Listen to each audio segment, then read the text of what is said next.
क्या? हाँ चलो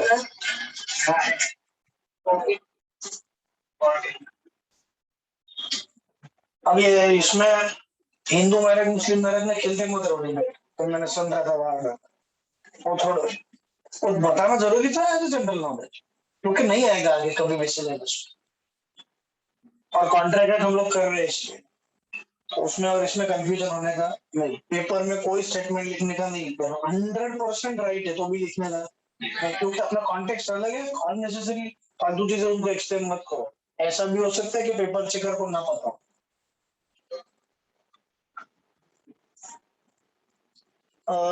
एक्सेप्टेंस हो गया था बराबर, ऑफर हो गया, एक्सेप्टेंस हो गया, टाइप्स ऑफ ऑफर हो गया था, एक्सेप्टेंस पूरा हो गया। चल आगे बढ़ते हैं, कुछ टर्म सीख लेते हैं। पहला टर्म ये है, ये बोला था टर्म नहीं ना, इसको प्लेंटिफ बोलते हैं। क्या बोलते हैं? पर्सन जो कोर्ट में सूट फाइल करे, जो कोर्ट में सूट फाइल करते हैं उसको क्या बोलते हैं? प्लेंटिफ। और जिसके अगेंस्ट फाइल करता है उसको बोलते हैं defendant.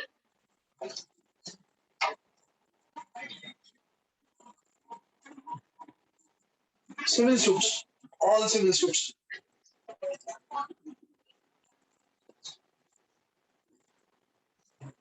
plaintiff versus defendant. A person who files a suit is called as a plaintiff, and a person against whom the suit is filed is called as defendant. जो case को defend करे, attack ये करे, क्योंकि पहले ही attack कर चुका होगा। नहीं समझा? इसने पैसा नहीं दिया होगा ना, डिफेंडेंट ने डिफॉल्ट किया होगा, तो प्लेंटिफ गया कोर्ट में सूट फाइल करने। तो हमको ये क्वेश्चन नहीं है कि हु इज प्लेंटिफ, लेकिन हमको पता होना चाहिए कि प्लेंटिफ कौन होता है। ये 11-12 का अप्रोच इसमें नहीं रख सकते कि छोड़ना अपने को क्या करने के आजू बाजू का इतना इतना दिया बस, नहीं, थोड़ा आजू बाजू का पता होना ही चाहिए। और ये है अगर सिलेबस में है, हर सिविल सूट कॉन्ट्रेक्चुअल हो या कोई भी हो, प्रॉपर्टी रिलेटेड कुछ भी, जो सूट फाइल करे उसको प्लेंटिफ बोलेंगे, जिसके अगेंस्ट फाइल करे उसको डिफेंडेंट कहा जाए।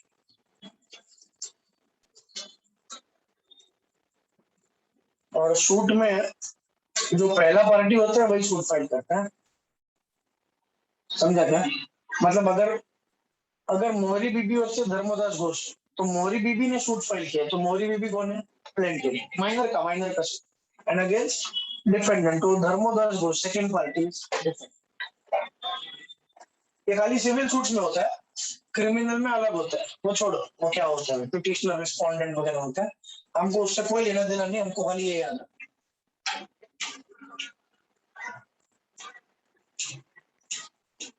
इतना ज्यादा है ना लॉ वास्ट कि ऐसे कवर कर ही नहीं सकते, हल्का हल्का भी कवर नहीं कर सकते सारी चीजों के बारे, इतना vast.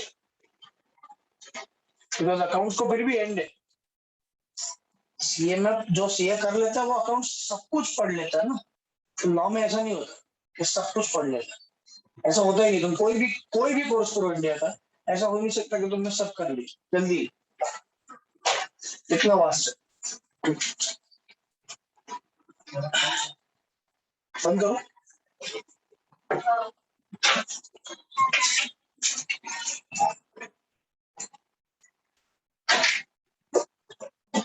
Clear? Plaintiff versus dependent, person who files a suit is called as a plaintiff, and a person to whom the suit is filed is called a defendant.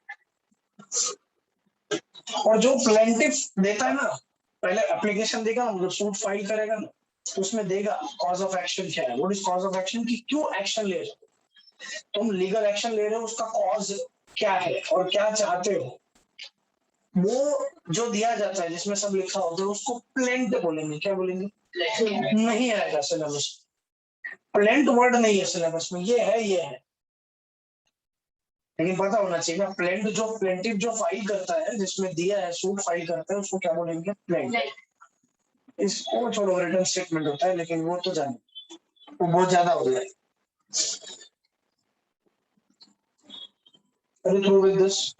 अभी एक काम कर, मॉड्यूल में स्टार्टिंग से जाओ, क्योंकि मैंने स्टार्टिंग से एक मॉड्यूल नहीं करवाया था, तो थोड़ा पहले मॉड्यूल में थोड़ा ग्रिप हो फिर बाद में आगे बढ़े।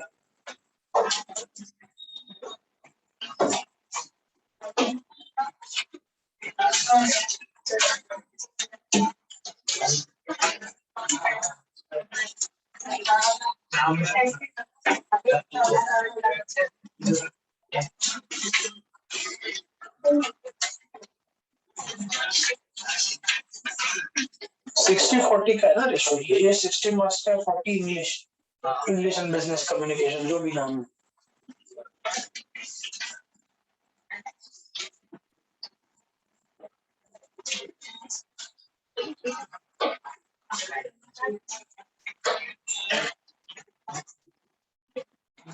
चले आगे।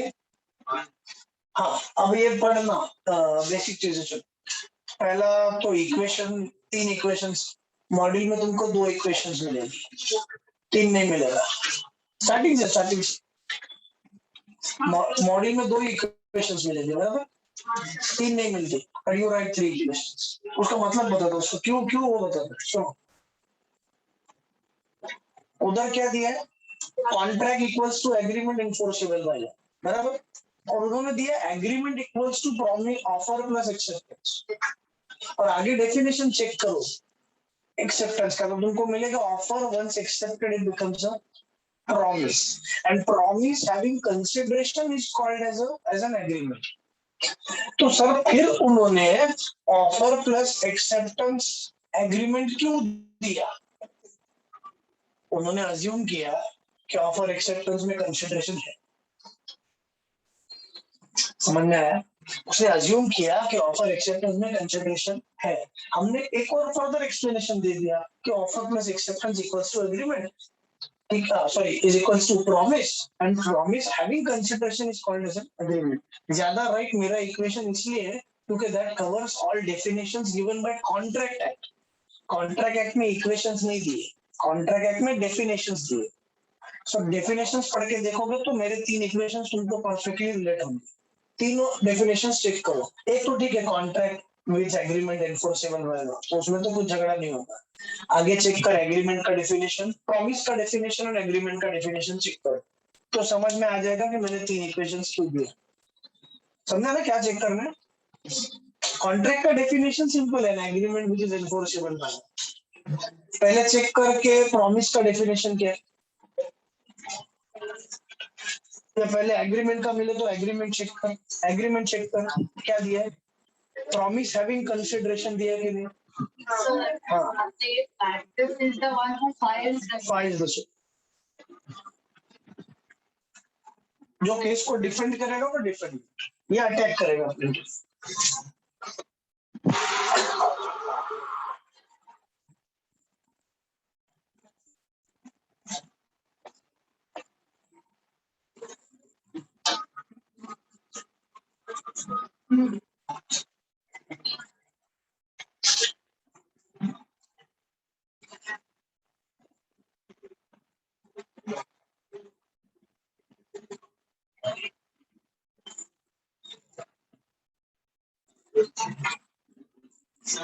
हाँ, यहाँ पे एग्रीमेंट का डेफिनेशन ऐसा इक्वेशन नहीं लिखोगे तो भी चलता है, डेफिनेशन लिखना पड़ेगा। हाँ, सेम मतलब वर्ड टू वर्ड नहीं, कवर होना चाहिए। कॉमा वगैरह सब कट टू कट क्लियर करने की जरूरत नहीं है, you need to cover everything.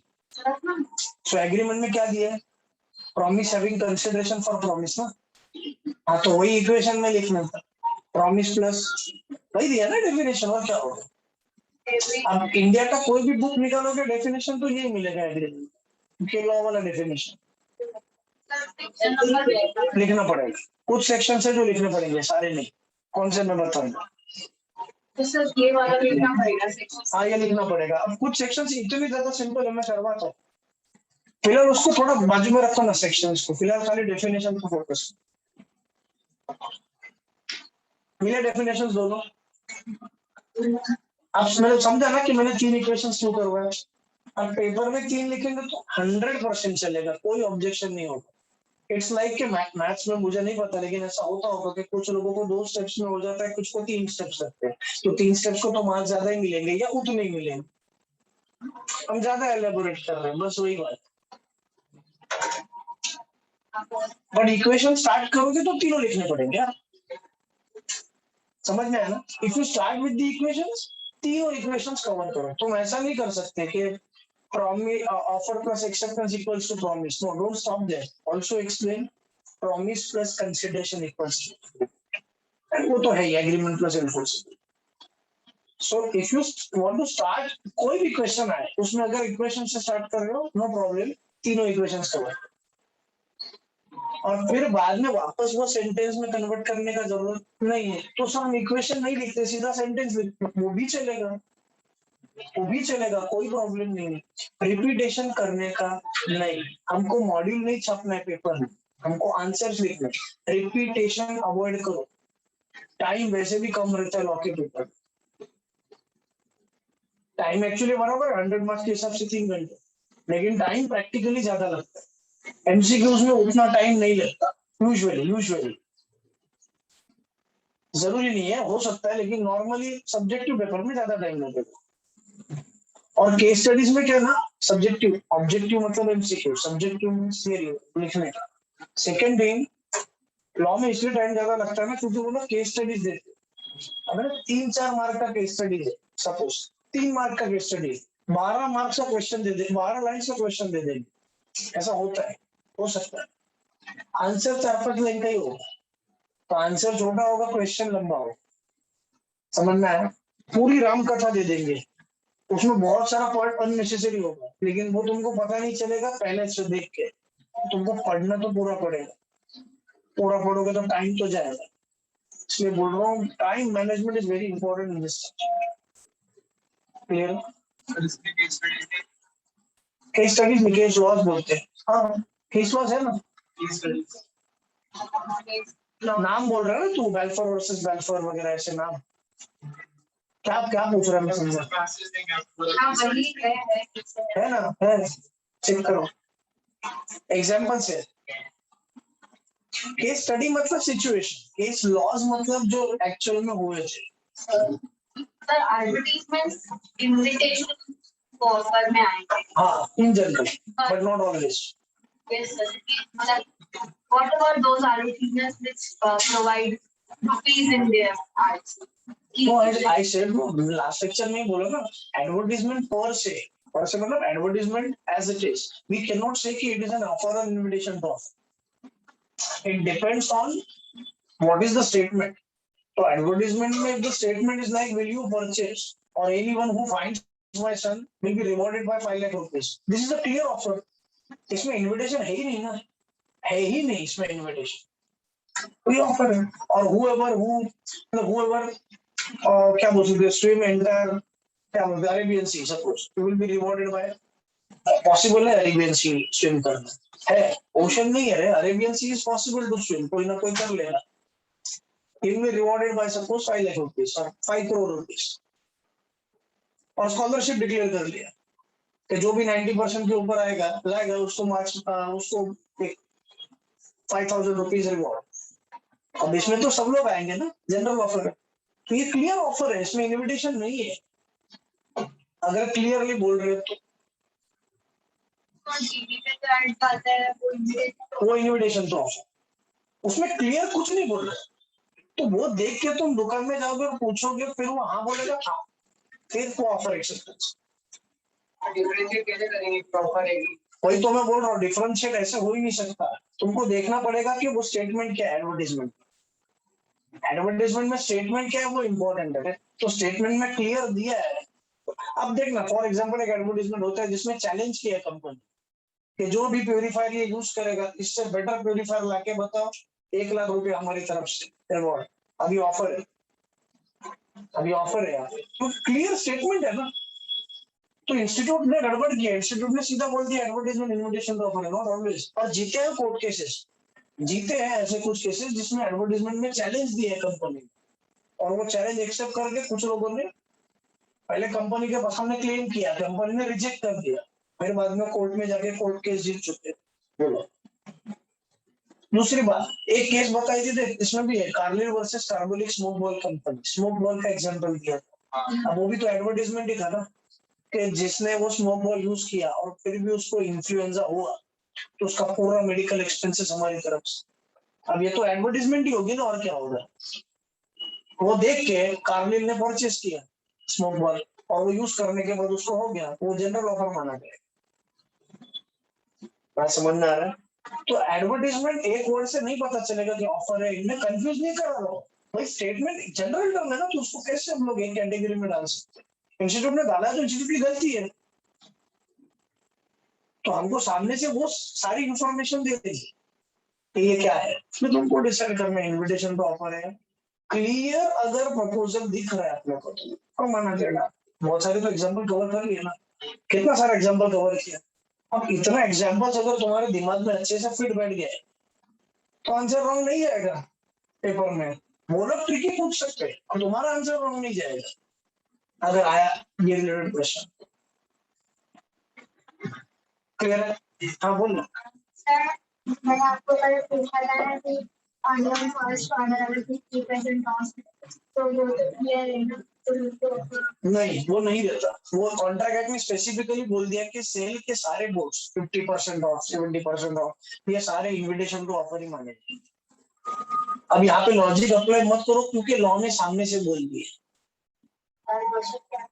Cell का बोर्ड, सेल पे फ्लैट 50%, 40%, 30%, ये सारे बोर्ड्स इनविटेशन टू ऑफर, ऐसा मैं नहीं कहता। तुम्हारा क्वेश्चन लॉजिकली राइट है, लेकिन लॉ ने क्लियरली बोल दिया कि इनविटेशन टू ऑफर, तो उसमें दिमाग चलाने का ही नहीं है ना, क्लियरली बोल दिया। तो उसमें क्या देखने का है, वो डिस्काउंट कूपन या डिस्काउंट का पार्ट देख के तुम जाओगे और पूछोगे कि इस पे है ना ऑफर, फिर वो हाँ बोल देगा, फिर उसको देना। तो that is nothing but that invites you to make an offer. Same rule applies to pamphlet. उसमें फीस भी दिया होगा तो भी वो ऑफर नहीं, वो इनविटेशन है। वो देख के तुम आओगे और पूछोगे सर कि मैं लेना चाहता हूँ एडमिशन, ये सर रिजेक्ट भी कर सकते हैं, एक्सेप्ट भी कर सकते। क्लियर है?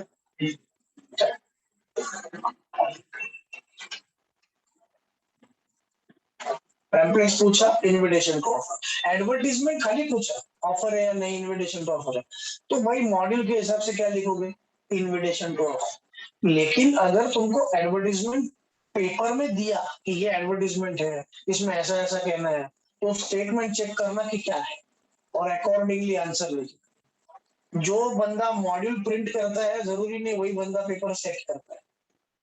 मतलब जो पेपर सेट करने वाला होगा वो बंदा लॉ में डेप्थ वाला नॉलेज, इन डेप्थ वाला होगा पर्सन, वो खाली सीए नहीं होगा, उसके पास लीगल नॉलेज जबरदस्त होगा, तो वो उसके बेसिस पे क्वेश्चन सेट करे।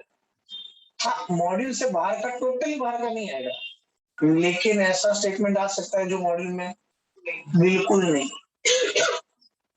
तो बता दिया ना, अगर आया तो क्या करेंगे, बहुत हो गया।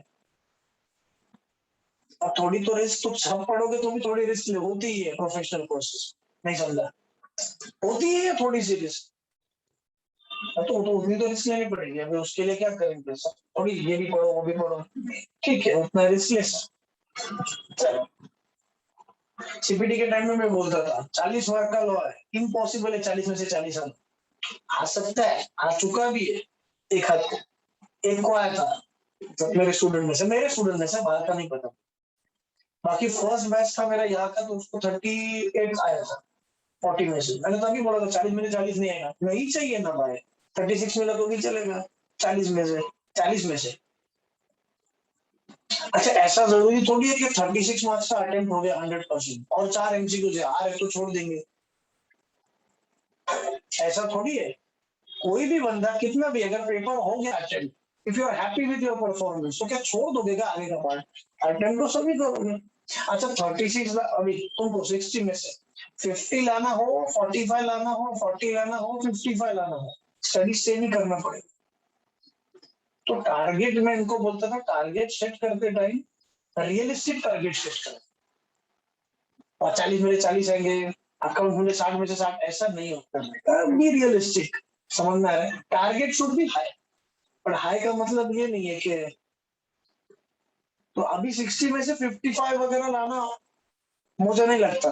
50-52 should be your target, attempt पूरा करने का है। 52 टारगेट सेट किया, 54 आ सकता है, but you need to be realistic. तो target should be realistic in professional courses. बाकी कोर्सेज में तुम आउट ऑफ का एम रख सकते, SYGC में तुम आउट ऑफ का एम रख सकते हो, यहाँ पे नहीं रख सकते, जरूरत भी नहीं है। चला गया, क्लियर है।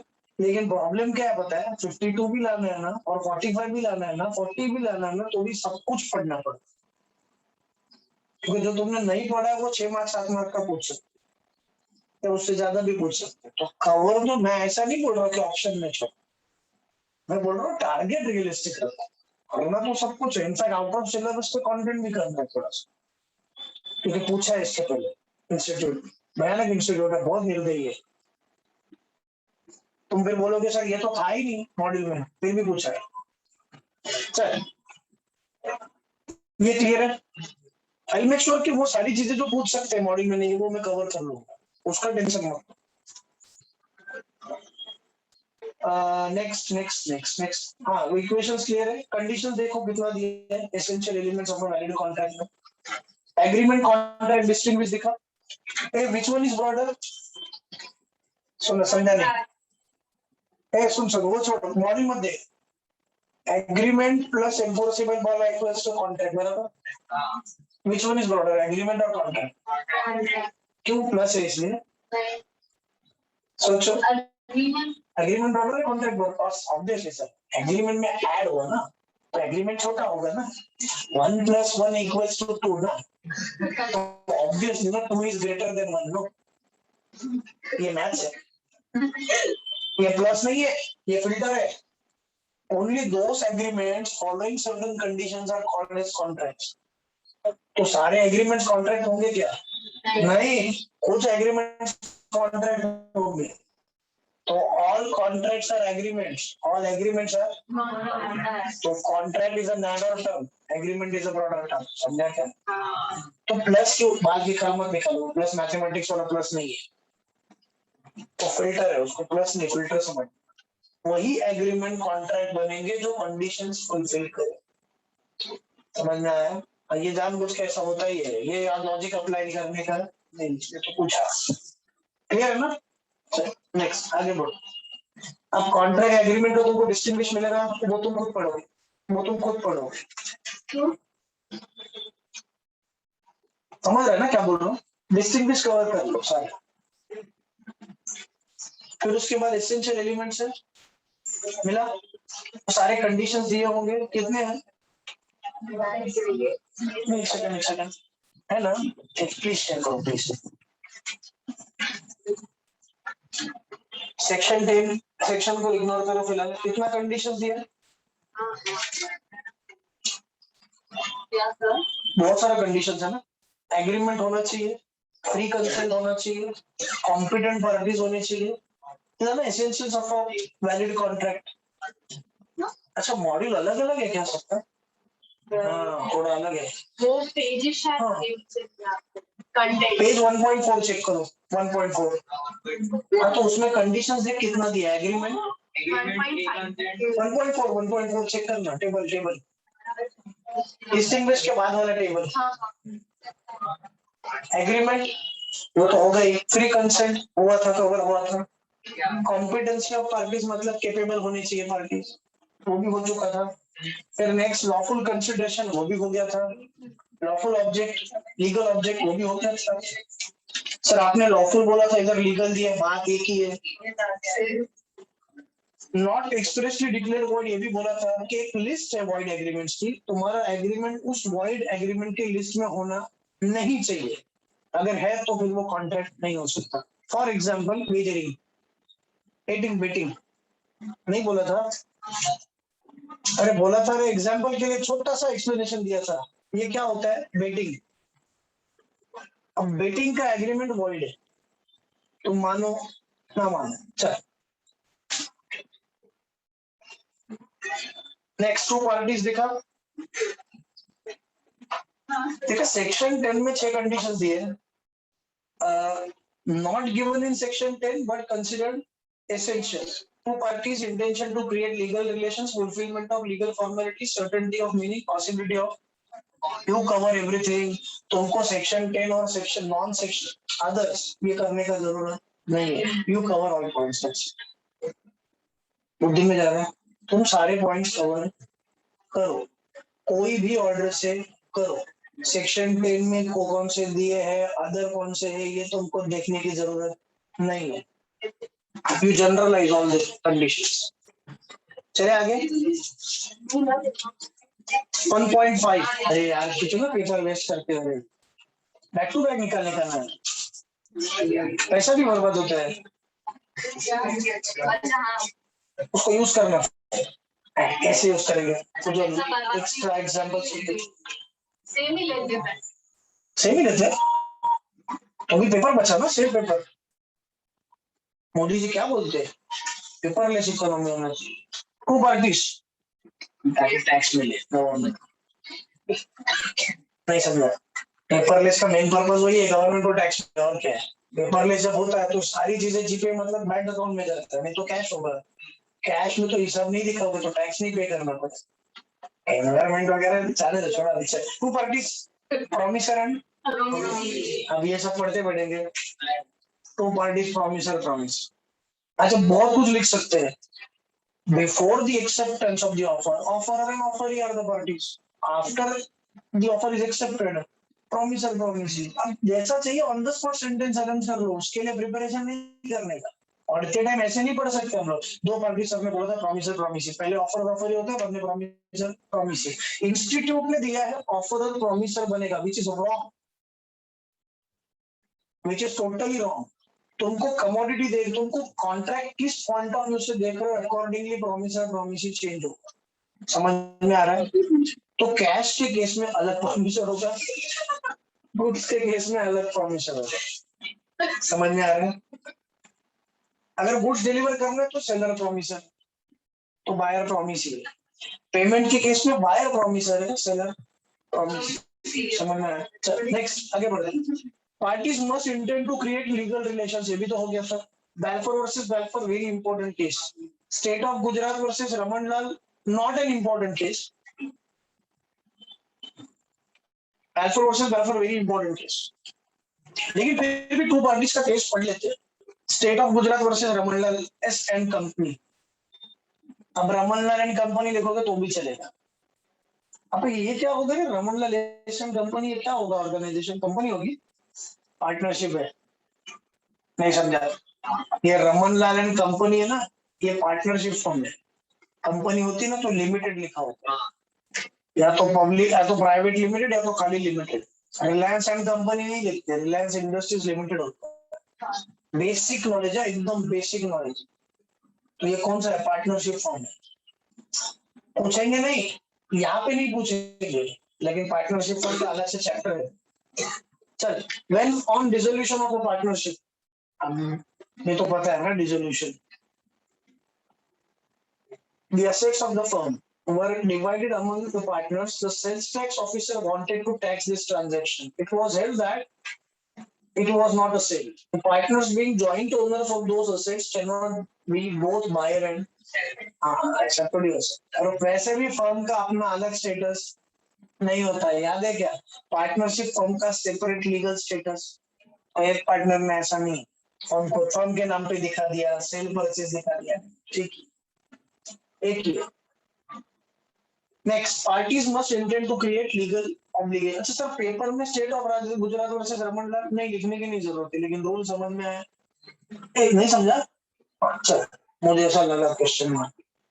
Parties must intend to create legal obligation, ये तो ठीक है, ये मैं नहीं बताऊंगा। हस्बैंड वाइफ के पर्सनल अरेंजमेंट जो भी है, डोमेस्टिक अरेंजमेंट्स है, एग्रीमेंट्स है, they are not called as contracts. Next, other formalities to be complied with in certain cases, ये दो तीन बार बोला था। कॉन्ट्रैक्ट्स ओरल भी चलेंगे, रिटर्न भी चलेंगे, लेकिन गाड़ी बेच रहे हो तो ओरली बेचोगे क्या, तो कॉन्ट्रैक्ट का एक स्टेप सेफ स्टेटमेंट भी बोल कि भाई अगर कोई दूसरा लॉ कुछ फॉर्मेलिटीज बोल रहा है तो वो फॉर्मेलिटीज कवर कर लेने का, कंप्लाई कर लेने का। कंप्लाई मतलब फॉलो, क्लियर है, कंप्लाई मतलब फॉलो, पक्का। चल नेक्स्ट, सर्टेनिटी, ये पता है वो। आगे बढ़ते हैं। सर्टन होना चाहिए, पॉसिबल होना चाहिए, ये तुम खुद पढ़ोगे बाद में, और डाउट्स पूछ सकते हो, लेकिन मैं नहीं पढ़ूंगा वैसे, मुझे अच्छा भी नहीं लगता सब ऐसा एक एक सेंटेंस पढ़ूं। मोर भी होता है। सेक्शन 10 आगे बढ़, ऑफर एंड एक्सेप्टेंस पता है ना, फ्री कंसेंट, और यूनिट 3 में फ्री कंसेंट डिटेल में आएगा। अरे डिस्टर्ब हो रहे मुझे।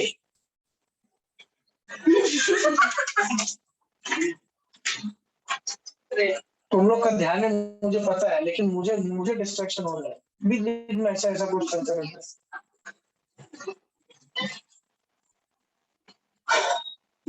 नेक्स्ट पॉइंट, एक तो ऐसे करो कि मैं डिस्ट्रैक्ट ना हूं, या शांत बैठो। नेक्स्ट, कैपेसिटी ऑफ पार्टीज, ये हो चुका है सारी चीजें, लेकिन एक एक एक चीज मैं तुमको बोलना भूल गया, इधर भी नहीं है लेकिन पता होना चाहिए। मेजोरिटी का एज 18 ईयर से पता है, वो तो पता है ना। लेकिन अगर माइनर का गार्डियन कोर्ट ने अपॉइंट किया, if the court has appointed the guardian of a minor, then majority age is 21। वहां पे लिख दो। अरे बताता हूँ, कोर्ट ने माइनर का गार्डियन को अपॉइंट किया। कभी कभार ऐसा होता है ना, माइनर की बहुत सारी प्रॉपर्टी, पेरेंट्स नहीं है, तो ऐसे केस में उसकी प्रॉपर्टी चलाने के लिए गार्डियन को अपॉइंट करते हैं या ट्रस्टी को अपॉइंट करते हैं। अब यहाँ पे खाली गार्डियन याद रखो, तो गार्डियन को किसने अपॉइंट किया? कोर्ट ने। नेचुरल गार्डियंस नहीं है, कोर्ट ने थर्ड पर्सन। ऐसा भी हो सकता है कि नेचुरल गार्डियन है लेकिन अनपढ़ है, कुछ नहीं आता और बहुत सारा लीगल फॉर्मेलिटीज है, तो कोर्ट ने बोल दिया टेंशन मत लो, इसका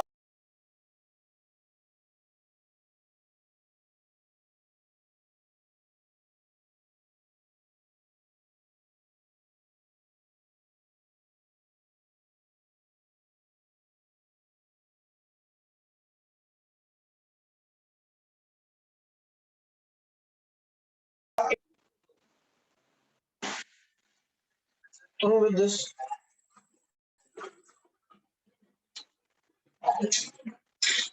ओके, बात क्लियर ना? अच्छा, सामने से नहीं लिखोगे चलेगा, गलती से पूछ लिया कि गार्डियन कोर्ट ने अपॉइंट किया तो क्या लिखेंगे? पेंडिंग है। सामने से नहीं लिखोगे, लिखोगे तो और अच्छा, लिखोगे तो और अच्छा कि 18 years and case of guardian is appointed by the court in 21 years, क्योंकि है ओरिजिनल कॉन्ट्रैक्ट में है। यहाँ पे क्यों नहीं पता, देखना दिखा नहीं, और मैं भी भूल गया था। 1821 क्लियर। सेकेंड डी, मेजर कब हो जाएगा? नहीं, 21 छोड़, 21 का पार्ट छोड़, 18 की बात कर। 18 के बाद हो जाएगा सर, लेकिन कब? मतलब 18th बर्थडे आज है सपोज, मैं सपोज, तो आज से मैं क्वालिफाई हो जाऊंगा या कल से? कल से। आज सेलिब्रेट कर लो, आज तुमको अकल आने के लिए 24 घंटे का टाइम दे दिया, सेलिब्रेट कर लो, अकल कहीं से मंगवा लो, नेक्स्ट डे से भाई, समझ में आया? तो 18 years डे 1 प्रैक्टिकली। अब प्रॉब्लम क्या होता है ना, प्रॉब्लम ये नहीं होता 18.5 साल का वगैरह तो कोई प्रॉब्लम नहीं होता, इजी टू आइडेंटिफाई। प्रॉब्लम तब होता है कि आज 18 बर्थडे, तो इसको माइनर में गिने या मेजर में गिने, यहाँ पे कंफ्यूजन क्रिएट करता है। तो याद रखो भाई, आज सेलिब्रेट कर लो, कल से नहीं जाए, आज बच्चा एंजॉय करेगा, कल से देखा जाएगा। अब क्या कुछ फर्क पड़ा क्या रे? अभी रिसेंटली होता ना तेरा बर्थडे, तेरा बर्थडे में हाँ भी हुआ ना, तो कुछ फर्क पड़ा कल में? हाँ, फील करने का, फील करने का। 10 दिन में क्या फर्क पड़ने वाला है? 7 दिन में क्या फर्क पड़ने वाला है?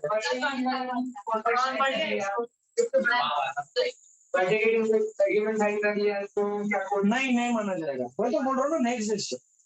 बहुत जोरदार बारिश है रे, कोंकण रीजन में बारिश जोरदार हुआ था कल। कोंकण यही मुंबई कोस्टल एरिया सेम ही है।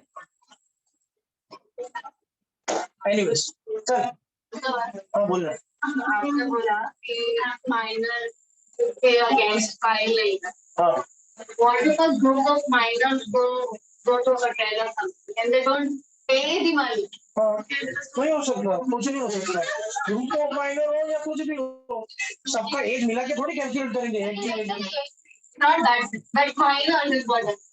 माइनर के साथ तो हो ही नहीं सकता, एक हो या हम एक तो कितने सालों में हाँ बिल्कुल करेंगे, एक भी तो हो सकता है। यू कैन टेक एडवांटेज, लेकिन प्रैक्टिकली सोच तो, प्रैक्टिकली भले तू होटल तो सपोज माइनर है, तू होटल में जाए ये माइनर है, बाकी खाली निकल जाए ये माइनर है, ये होटल में जाए मैं होटल में जाऊँ, दोनों पेमेंट ना करे, क्योंकि कोई कोर्ट में थोड़ी जाने वाले प्रैक्टिकली। प्रैक्टिकली तो वो वैसे ही रिकवर करने जाएगा, कोर्ट में कौन जाए, समझ में आया। अगर लेकिन यहाँ पे किसकी बात चल रही है, खाली कोर्ट से रिकवर होगी तो भाई नहीं कर सकते, कुछ भी नहीं कर सकते अनलेस एंड अनटिल, ये भी सुनना, नेसेसरी सप्लाई किया माइनर को, नेसेसरी सप्लाई किया माइनर को तो रिकवर कर सकते उसके प्रॉपर्टी में। समझा क्या, समझा क्या, ये आएगा इसी यूनिट में आएगा। But if you supply necessary, suppose I supply necessary to her, minor है, so I can recover from her, not from her actually, from her property. Her property would be land. If I supply necessaries cover food, clothing, shelter, education, और हर वो चीज जो उसको जरूरी है, situation decide करेगी क्या जरूरी है क्या नहीं। तो नहीं मिलेगा कुछ भी, तो पुण्य मिलेगा, भगवान देख रहे ना। ये होता है, ये बंदा लॉजिकली जा रहा है, बहुत अच्छा है, लॉजिकल क्वेश्चन पूछ रहा है, बहुत अच्छा। ऐसे आने चाहिए क्वेश्चन, मतलब मैं ये बोलूंगा तो उसके आगे वाला क्वेश्चन आना चाहिए। Very good. अगर झोपड़पट्टी वाला बच्चा है, झोपड़पट्टी वाला, ये ऑर्फनेज में गए और उनको नेसेसरीज प्रोवाइड किए, नहीं ले सकते, उनकी प्रॉपर्टी किधर। ऐसे केस में याद रखो कि वो देख रहे हैं, वो मतलब हाँ वो हिसाब रख रहे हैं, है ना, बोला बारिश। हाँ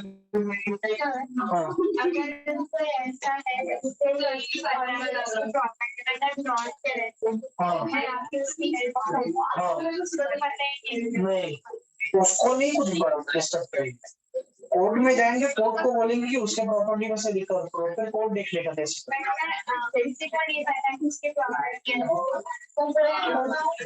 मुझे पता चला तो कोर्ट में कोई बंदा कब जाता है, जब फ्रॉड होता है तब, या फ्रॉड होता है उसको पता चले तो, पता चले कोई फ्रॉड होता है ना, तो अगर मुझे पता ही नहीं है तो मैं जाऊंगा कैसे, नहीं समझा। कम तुमको क्या लगा कि आज तक तुमको किसी ने मामू नहीं बनाया, बहुत लोगों ने बनाया होगा, कभी कभार तुमको पता चला होगा, बहुत सारे केसेस में तुमको पता चला ही नहीं है, तो तुम एक्शन कैसे दे सकते, पता चला तो ही यहाँ तक बात हो गई, तो वकील के पास कब जाओगे जब पता चलेगा क्या। बाइक पे पेट्रोल भर दिया, उसने कम भरा 50 रुपया पेट्रोल, मुझे पता ही नहीं चला, तो काय का फ्रॉड, पता चलेगा तो बात होगी ना कि फ्रॉड है या नहीं। चल जल्दी घर पे जाना, जाते ही होंगे लेकिन जल्दी घर पे जाना, बारिश आ गई।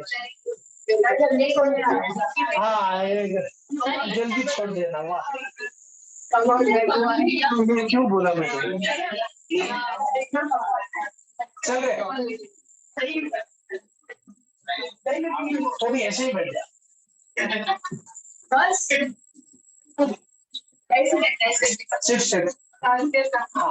अरे ये छोटा पेन से बहुत कमी नहीं रह रही है, हम लोग के पेन पे बैठ गया, मुझे समझ में आना चाहिए कुछ, क्लियर है। कैपेसिटी, कंसिडरेशन बताना रे, अब वो सर वो कोयल की तरह कुछ प्रोवर्ब है, कुछ वो क्विड प्रो क्वो, मतलब समथिंग इन रिटर्न ना होता है, कंसिडरेशन क्विड प्रो क्वो देखा, क्विड प्रो क्वो देखा क्या मतलब, कंसिडरेशन समथिंग इन रिटर्न, याद रख लो, void ab initio quid pro quo, ये सब याद रखना, लैटिन। अरे दिया ना कंसिडरेशन जो फर्स्ट लाइन पे चेक कर, क्विड प्रो क्वो मिलेगा, मतलब क्या है, आगे दिया है समथिंग इन रिटर्न, तो याद रखना है क्विड प्रो क्वो, सब कुछ याद नहीं रखना है पागल की तरह, Kwid pro quo something in return, lawful consideration, lawful object, already करवाया था, नॉट एक्सप्रेसली डिक्लेयर्ड वॉइड करवाया था। टाइप्स ऑफ कॉन्ट्रैक्ट्स, बेसिस देखो, on the basis of validity और इन्फोर्सेबिलिटी, वैलिड, वॉइड, वॉइडेबल, इलीगल, अनएनफोर्सेबल, सारी चीजें हो गई। फॉर्मेशन, एक्सप्रेस, इम्प्लाइड, क्वाज़ी, ई कॉन्ट्रैक्ट्स बाकी है। ई कॉन्ट्रैक्ट्स मैंने नहीं करवाया, लेकिन वो एकदम फालतू है। परफॉर्मेंस, एग्जीक्यूटेड, एग्जीक्यूटिव, उसमें यूनिलैटरल एंड बायलैटरल, ये सब करवाया था। ई कॉन्ट्रैक्ट्स नहीं करवाया, इलेक्ट्रॉनिक कॉन्ट्रैक्ट्स और कुछ नहीं, जो इलेक्ट्रॉनिक फॉर्मेट में करते हैं वो। अब उसमें भी सारे कंडीशंस फुलफिल तो होने चाहिए, तो उधर भी फ्री कंसेंट होना चाहिए, पॉसिबिलिटी ऑफ परफॉर्मेंस उधर भी होनी चाहिए, प्लस कुछ टेक्निकल फॉर्मेलिटीज और होती है, समझ में आ रहा है ना, कुछ टेक्निकल फॉर्मेलिटी। और वहां पे एक और एक्ट अप्लाई होगा, मॉड्यूल में नहीं दिया। ई कॉन्ट्रैक्ट्स में कॉन्ट्रैक्ट एक्ट तो अप्लाई होगा, प्लस एक और एक्ट अप्लाई होगा, पता होगा शायद तुमको, आईटी एक्ट। यार पता है आईटी लिया था किसने इस वजह से? आईटी वाला स्टूडेंट्स होगा तो पता होगा, नहीं तो आईटी था फिर। अरे मेरी एग्जाम नहीं हुआ तो कैसे पता हो, तो वो भी ठीक है, एग्जाम ही नहीं होगा तो कैसा अजीब बैच है ना, एग्जाम ही नहीं हुआ, पहली बार क्लियर नहीं हुआ ना, कितने लगी।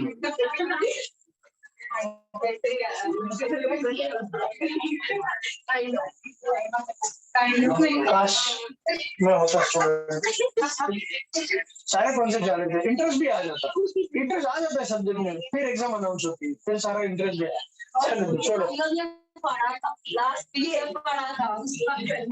बुद्धिमानो, ये बुक में नहीं है, लेकिन पता होना चाहिए कि इसमें दो एक्ट अप्लाई होंगे, कॉन्ट्रैक्ट एक्ट तो है, ये प्लस आईटी एक्ट होंगे, इलेक्ट्रॉनिक कॉन्ट्रैक्ट, इसलिए अब उसका एक्सप्लेनेशन फिर भी देख लेते हैं। ई कॉन्ट्रैक्ट्स मैंने नहीं करवाया था तो पढ़ लेते हैं। मेरा contract is entered into by two parties using electronic means, wow, तो ईमेल वगैरह, तो उसको ई कॉमर्स, ई कॉन्ट्रैक्ट्स बोलेंगे। Link to other networks through ED1, electronic data interchange. अब ये तुमको याद रखना पड़ेगा, मैं कुछ नहीं बोल सकता इसको, इलेक्ट्रॉनिक डेटा इंटरचेंज कुछ है, अभी बात करना पड़ेगा। This helps in doing business transactions using E-mode. These known as EDI contracts. These are known as EDI contracts or cyber contracts or mouse click contracts. अब इसमें क्या बताऊं मैं, और कुछ है भी नहीं, मैंने तो एक्स्ट्रा ऐड करवाया, ये पेपर में लिख सकते हो, मैं तो बोलता हूँ लिखो, ये एक्स्ट्रा चीज है जो लिखो, अच्छा लगे। IT act is also applicable, मतलब पेपर चेकर खुश हो जाएगा कि इसको पता है एडिशनल इसमें आईटी पूछ सकते हैं, इसमें डायरेक्ट ही पूछेंगे, इसमें थोड़ी केस स्टडी दे।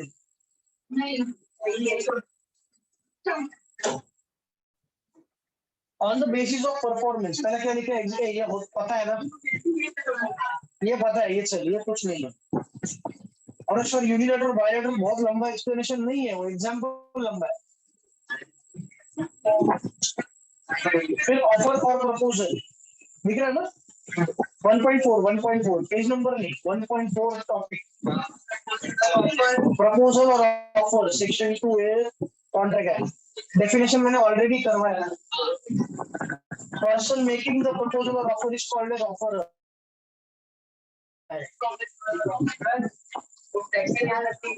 बोल रहा हूँ, बाद में बोलता हूँ सेक्शन, अभी फिलहाल कॉन्सेप्ट पे ध्यान दो, फिर बाद में सेक्शंस कर लेंगे। Point 3, the willingness must be expressed with a view to obtain the asset, ये भी करवाया था। ऑफर जो बंदा करेगा कि उसका इंटेंशन क्या होगा, सामने वाला हाँ बोले, वो ना भी बोल सकता है, लेकिन मेरा इंटेंशन ये होगा कि हाँ बोले। Next, an offer can be positive और नेगेटिव, वो भी बोला था, कुछ करने के लिए हो सकता है, कुछ नहीं करने का भी हो सकता है।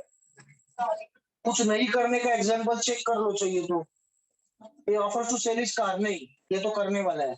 When A asks B after his car meets with an accident with B scooter not to go to court, मिला and he will pay the repair charges. मतलब प्लीज कोर्ट में मत जाना इस सब के लिए, तुम्हारा जो भी नुकसान हुआ है मेरी वजह से मैं भर दूंगा। आप तो कोर्ट में नहीं जाता लेकिन उसके पैसे चाहिए, नॉट टू गो।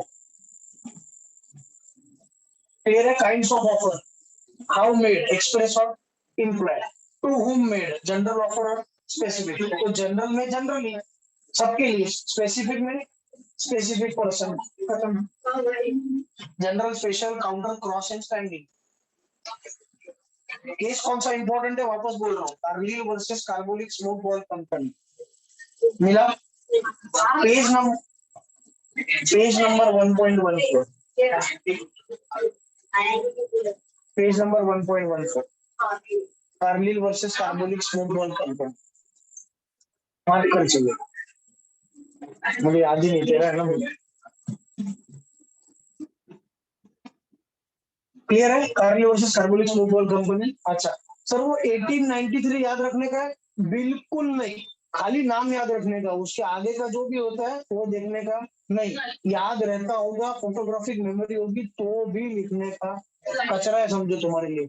यार बिल्कुल इंपॉर्टेंट नहीं है, खाली केस के नाम। अगर ऐसा, हाँ वो भी नहीं, मैं आ रहा हूँ उस पॉइंट पे, वो भी नहीं। लेकिन ये पता होना चाहिए, अगर उन्होंने केस स्टडी पूछा सिमिलर, तो हमको पता होना चाहिए कि ऐसा same fact Kargil versus Carbolic smoke ball company में हुआ था। अब स्मोक बॉल क्या है, कार्गिल ने कब खरीदा, किधर पड़ा, क्या पड़ा, वो सब जानने की अपने को कोई जरूरत नहीं है। तो पेपर में क्या लिखेंगे, फैक्ट्स इन दिस केस मतलब जो उन्होंने केस स्टडी दिया है वो are similar to the case law of Carlill versus Carbolic smoke ball company. हाँ हाँ हाँ, अभी अभी सुनो ना, सुनो, ये तो समझ में आ गया कि अगर इसके जैसा कोई केस आ गया, कोई भी जनरल ऑफर का केस आ गया, तो तुमको ये लिखना है कि the facts in this case are similar to the case of Carlill versus Carbolic smoke ball company. और फिर जो भी आंसर होगा तुम्हारा वो रेगुलर चालू रखें कि वेदर दिस इज बाइंडिंग और नॉट, और क्या व्हाटएवर। समझ में आया? सेकेंड, सपोज तुम जनरल ऑफर का नोट लिख रहे हो, तो 2 मार्क के लिए जनरल ऑफर का मीनिंग पूछा, तो पहले मीनिंग बेसिक लिखोगे और फिर Kargil versus Carbolic smoke ball company का खाली रेफरेंस दोगे, एग्जाम्पल अपना लिखोगे, कोई भी चलेगा, स्मोक बॉल का देने की जरूरत नहीं। या फिर ऐसे लिख सकते हो, मेन आंसर 2 लाइन में जनरल ऑफर का, उसके बाद एक एग्जाम्पल, और उसके बाद case law Kargil versus Carbolic smoke ball company. हमको कोई लेना देना नहीं है कि कौन क्या स्मोक बॉल और कब खरीदा वगैरह। क्लियर है? किसी भी केस का फैक्ट इंपॉर्टेंट नहीं है, लेकिन जो मैं केस लॉस इंपॉर्टेंट बोल रहा हूँ उसमें बेसिकली क्या हुआ था ये ऊपर ऊपर से पता होना चाहिए। समझ में आया ना? अब वो तो मैंने बता दिया था ना कि इन्फ्लुएंजा हो जाएगा। अब वो इन्फ्लुएंजा कौन याद रखेगा, मत रहा। चल नेक्स्ट, और बोल्टन वर्सेस जोन्स याद रहेगा तो अच्छा है, पर आईएमपी केस लॉ नहीं है। समझ में आया? उसका एग्जांपल जो नीचे दिया ना वही है बोल्टन वर्सेस जोन्स, पर बाकी कुछ है नहीं था। चल नेक्स्ट, क्रॉस ऑफर एग्जांपल अभी पढ़ो। क्रॉस ऑफर बोला था, कोइंसिडेंटली सेम ऑफर्स एक्सचेंज हो गए, एक बेचने का एक खरीदने का। पढ़ लो।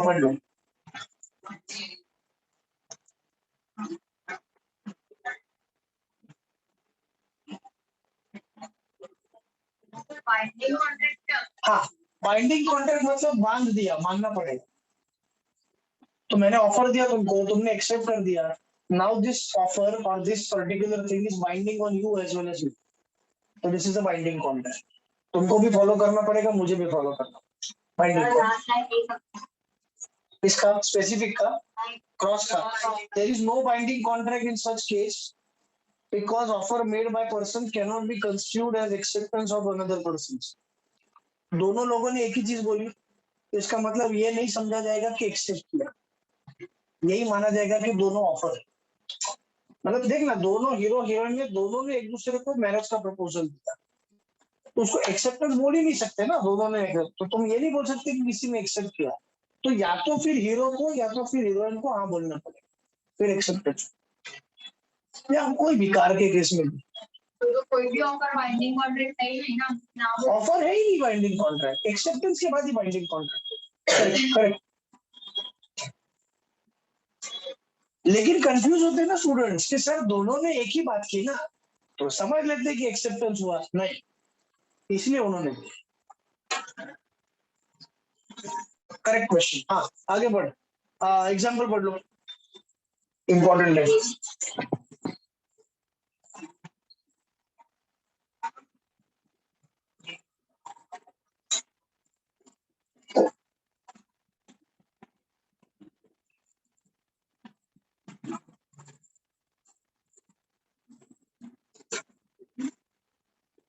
शादी वाला एग्जाम्पल नहीं नहीं हो सकता है, बिल्कुल, क्यों नहीं लिख सकते? Two identical offers of action में ये भी लिख सकते हैं। If A makes a proposal to B, ये समझ में आ गया एग्जांपल? हाँ, नहीं लिख सकते शादी वाला, क्यों नहीं लिख सकते? उन्होंने नहीं लिखा इसलिए नहीं लिख सकते, बिल्कुल लिख सकते। मेरे हिसाब से तो क्रॉस ऑफर में शादी वाला example is most, I mean बोल सकते हो रियलिस्टिक। क्योंकि कार के केस में ऐसा मुश्किल होता है कि मुझे खरीदनी है, उसको बेचनी है, दोनों साइमल्टेनियसली हमको पता भी नहीं, और कोइंसिडेंटली ये शादी के केस में ऐसा पॉसिबल होता है कि दोनों आमने सामने बैठे और दोनों को एक दूसरे को प्रपोजल चले। बट फिर either of the parties has to expressly accept, मतलब या तो लड़की हाँ बोलेगी या तो लड़का हाँ बोलेगा। अब या इस केस में या तो सेलर हाँ बोलेगा या तो बायर हाँ बोलेगा, सिंपल। चले आगे, काउंटर ऑफर, क्वालिफाइड एक्सेप्टेंस याद आया? तो मतलब एक्सेप्टेंस में तुमने कुछ ऐड कर दिया कंडीशन, तो काउंटर ऑफर। तो वही तो मैंने बोला, मैंने बस उसको सेंटेंस अलग कर दिया। मैंने क्या बोला? If the offer he makes any change in the existing offer it is called as a counter offer. अब इसको मार्क्स में क्यों नहीं मिलेगा? अब लीगल टर्म्स तो एज इट इज एक्सेप्ट किया है, आई मीन काउंटर लिखा, काउंटर को काउंटर ही बोला, ऑफर को ऑफर ही बोला, ऑफर ही को, तो सारी चीजें मेन चीजें तो लिख दी है, बाकी सेंटेंस इधर उधर बिल्कुल चलेगा, कोई प्रॉब्लम नहीं है। It is also called conditional acceptance, मिला? तो sir conditional acceptance allowed, not allowed? Not allowed. Conditional acceptance है तो उसको क्या बोलेंगे? काउंटर ऑफर, तो एक्सेप्टेंस है ही नहीं। नेक्स्ट, स्टैंडिंग और कंटिन्यूइंग और ओपन ऑफर पढ़ लो, बताया था।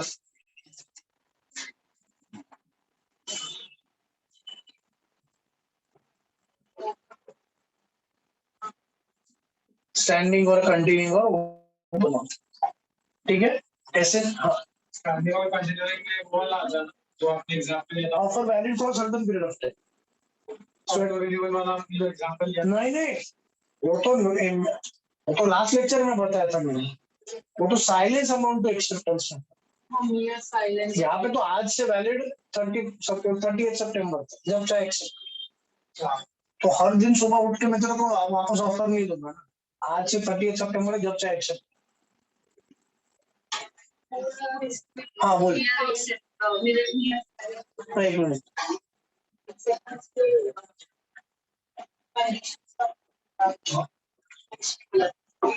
हाँ मैं बता दो किसमें बोल रहा था, तेरे को कंफ्यूजन नहीं होगा, ये समझ में आया ना? हाँ तो वो किसमें बोला था तुमको समझ में आ जाएगा, एक्सेप्टेंस में हो जाएगा, टेंशन मतलब सब हो जाएगा। हाँ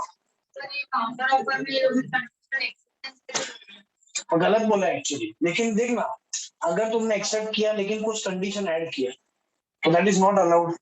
लेकिन तुमने कंडीशन तो डाला ना, तो उसको क्या बोलेंगे? काउंटर ऑफर बोलेंगे। एक्चुअली नहीं लिखना चाहिए वो sentence. This much is sufficient if you make changes in the original offer, it is called as a counter offer. If you add any condition in the offer, it is called as a counter offer. तो conditional acceptance लिखने की जरूरत बिल्कुल नहीं है।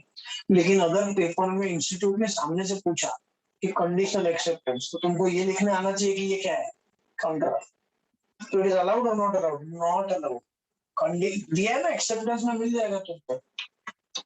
Acceptance में जरा एक काम करो, नेक्स्ट टू नेक्स्ट पेज पे जा, 1.16 नहीं 1.17 नहीं 1.18 नहीं, अरे बहुत पुरानी है, सॉरी 1.19, हाँ 1.19 19 ही बोलते हैं। हाँ 1.19 मिला। अब उसमें दिया है ना एब्सोल्यूट अनक्वालिफाइड। सेकंड पॉइंट मतलब अनकंडीशनल, मतलब अनकंडीशनल। एब्सोल्यूट मतलब अनकंडीशनल, उधर अनकंडीशनल लिखोगे तो भी चलेगा। Acceptance must be unconditional. चले आगे। मतलब वापस ऑफर पे आओ please. Essentials of valid offer, खाली हेडिंग्स करो, समझ में आ जाएगा। वेग पता है, वेग VAGUE, नॉट क्लियर। वेग इधर उधर की बात की कि मुंह मांगा दूंगा, आदाम, या as much as I think fit, या as much as I think proper वगैरह, ऐसा कुछ भी लिखा तो क्लियर नहीं है ना, वेग है। वेग है तो फिर वही वो ऑफर नहीं हो सकता। एक एक कंडीशन पढ़ लो। और थर्ड में मिलेगा it must be communicated to the offer ही मिला। Lalman Shukla versus Gauri Dutt IMP case. अब ये डिस्कस नहीं किया था मैंने, ये डिस्कस मैंने नहीं किया था, अब कर लेते हैं, अब कर लेते हैं, बहुत इंपॉर्टेंट है। लालमन शुक्ला वर्सेस गौरी दत्त बहुत इंपॉर्टेंट है, सुन लो। पहले पहले तुम, मैं क्वेश्चन पूछा था उसका आंसर दो। अगेन जो भी मेरे बेटे को ढूंढेगा उसको सपोज 5 करोड़ का इनाम मिले। सोचना बड़ा सोचते हैं ना, 5 करोड़ का इनाम मिले। समझ में आया, ये ऑफर दे दिया। अब ये कौन सा ऑफर है? जनरल ऑफर, तो कोई भी एक्सेप्ट कर सकता है। तो मेरे नौकर्स में से, मेरे पास बहुत सारे नौकर, सपोज इमेजिन कर रहे हैं, बड़ा सोचते। तो पहले अगर मेरा बेटा हो गया तो पहले मैं नौकर्स को बोलूंगा ना, नौकर्स। तो मैंने नौकर्स को पहले बोल दिया और फिर बाद में अच्छा लग रहा है बोल दिया, कोई अच्छा लग रहा है, और फिर बाद में नौकर ढूंढ नहीं पा रहे इसलिए मैंने प्राइस अनाउंस कर दिया। कि जो भी, समझा ना, पहले नौकरों को, नहीं नहीं नौकर से ठीक है, नौकर्स को बोल दिया कि तुम ढूंढो। अब वो बहुत देर हो गई, वो ढूंढ नहीं पा रहे हैं क्योंकि घर भी इतना बड़ा है ना। घर के ही मतलब कंपाउंड में किधर घूम हो गया तो भी मिलने के लिए 2 दिन लगेंगे।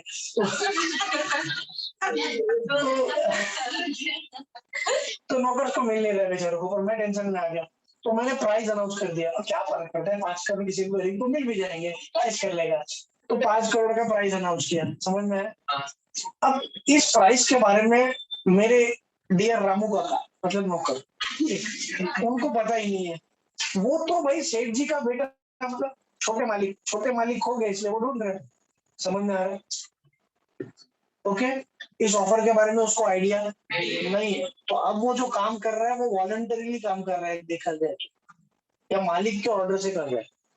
अब उसको बेटा मिल जाता है और वो लेके आता है, मेरे हाथ में दे देता है। मैं बोलता हूँ रामू काका आपका एहसान में जिंदगी भर नहीं भूल सकता। फिर रामू काका बोलेंगे सेठ जी, सेठ जी ये तो मेरा फर्ज था, छोटे मालिक वगैरह, ऐसा हो गया, बस बहुत हो गया। अब ये बात हो गई, फिर जब वो बाहर जा रहा है वापस तो उसको बाकी नौकर बोलते अरे पागल, सेठ जी ने 5 करोड़ का वापस, हाँ तो वापस जा और लेके आ। क्या बात कर रहे हैं, हाँ हाँ। तो अब ये मेरे पास आते हैं और अब ये मुझे बोल रहे हैं कि सेठ जी कुछ पैसे मिल जाते तो, हाँ हाँ बिल्कुल 500 रुपए दे दिया उसको। नहीं नहीं ये नहीं, हाँ तो कितने चाहिए, 1000 2000 ले लो जितने चाहिए उतने।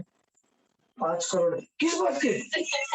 तो आपने प्राइस अनाउंस किया था, तुमको पता था क्या? नहीं कब पता चला? अभी पता चला? नहीं देता था जो चाहिए। समझ में आया? काम तो वही किया है, काम तो वही किया है। तो एथिकली देखा जाए तो बिल्कुल उसको पैसे मिलने चाहिए एथिकली, लेकिन क्या लीगली वो मेरे अगेंस्ट सूट फाइल कर सकता है या नहीं? तो रिकवर 5 करोड़। अब प्रूव कैसे होगा वो छोड़ो, लेट्स अज्यूम कि प्रूव हो जाएगा कि उसको ऑफर पता नहीं थी जब वो बेटे को ढूंढ रहा था, तब उसको बाद में ऑफर के बारे में नॉलेज मिली। ऑफर वही बंदा एक्सेप्ट कर सकता है जिसको नॉलेज था। तो अभी भी सर काम वही किया, काम वही किया, लेकिन 5 करोड़ के लालच में किया या सेठ जी को ढूंढना इस इंटेंशन से किया? सेठ जी को ढूंढना मतलब वॉलंटरी एक्ट समझ, तो I am not liable to pay. अब कोर्ट में कैसा प्रूव होगा ये अपना काम नहीं है। लेट्स अज्यूम कि कोर्ट में प्रूव हो जाएगा, मैं कर दूंगा कि रामू काका को इसके बारे में पता नहीं था, समझ में आया? क्योंकि मैंने बाहर ही खाली पैम्पलेट दिया था और हमारा तो पूरा कॉम्प्लेक्स है, मतलब मेरा घर मतलब एक पूरा कॉम्प्लेक्स हो, दुनिया है मेरी। तो हमारे नौकरों के बारे में तो, नौकरों को तो बाहर के बारे में कुछ ज्यादा पता नहीं रहता, उसको बाद में पता नहीं कैसे चला, और बाद में पता चला। अब नहीं दूंगा 1 रुपया, नहीं देना, देना चाहिए ना, बिल्कुल देना चाहिए, एथिकली नॉट लीगली। हमेशा याद रखो, इधर प्रैक्टिकली सोचने, इमोशनली नहीं। समझ में आया? तो तुम जो बोल रहे हो देना चाहिए, या तुमको जो लगता है देना चाहिए, वो एथिकली। समझ में आया? चलो आगे बढ़े। अब ये केस है वही है जो मैंने बोला था, लेकिन फिर भी पढ़ लो जी। Gauridutt sent his servant Lalman to trace his missing nephew और नेफ्यू, जो बोलना है बोलो, आगे पढ़।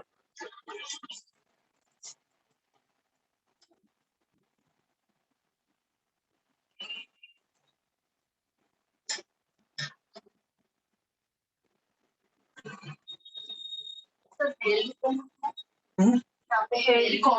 हाँ, हेल्ड दिया मतलब इट वाज डिसाइडेड, डिसाइडेड को हेल्ड बोलते। कोर्ट ने ये माना कि he was not entitled to the reward as he did not know the offer। तो ये सब कुछ थोड़ी लिखना है कि कौन था गौरीदत्त, कौन था लालमन शुक्ला, नेव्यू था या कौन था। तो जो भी है, नेव्यू नेवला जो भी पूछे क्वेश्चन, हमको सबको लेना देना नहीं, जो क्वेश्चन आएगा उसके अकॉर्डिंगली हमको आंसर देना। और ये लिखना है कि the facts in this case are similar to the case of Lalman Shukla versus Gauridatt. Important case है। अब तक जो केसेस इंपॉर्टेंट थे उसमें 2 केसेस, बैल्फोर वर्सेस बैल्फोर और ये लालमन शुक्ला वर्सेस गौरीदत्त, और Kargil versus carbonic smoke Bolton. Bolton का केस उतना इंपॉर्टेंट नहीं, तो 3 केसेस अब तक करने ही पड़ेंगे, करने ही पड़ेंगे। और ज्यादा केस लॉस कॉन्ट्रैक्ट नहीं है, सेल ऑफ गुड्स में थोड़े से पार्टनरशिप में है ही नहीं, एलएलपी में है ही है 1-2, लेकिन केस लॉस। तो मतलब इतना ज्यादा केस लॉस नहीं है, जैसे इतने पेज में 3 आ गए तो अगले कितना सारा बाकी है। कंपनी एक्ट में, एलएलपी में नहीं है, पार्टनरशिप में है लेकिन करने की कोई जरूरत नहीं है, contract sale of goods act में, कॉन्ट्रैक्ट में ज्यादा है। चल आगे बढ़ते। 4 पॉइंट ऑफ आता है, एसेंट मतलब एक्सेप्टेंस सामने वाले का, इट में बी कंडीशनल, ये भी बताया, नॉट कंटेन द टर्म, ये भी बताया था, नहीं बताया था, पढ़ लो, एग्जाम्पल पढ़ लो, समझ में आ जाएगा, मैंने बताया था।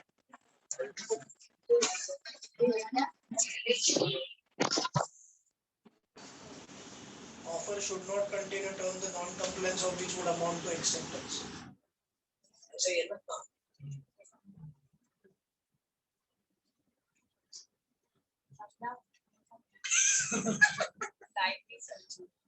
नहीं, लाइन समझेगी भी नहीं, 50 बार पढ़ोगे तो आंसर तुम खुद ही दे दोगे।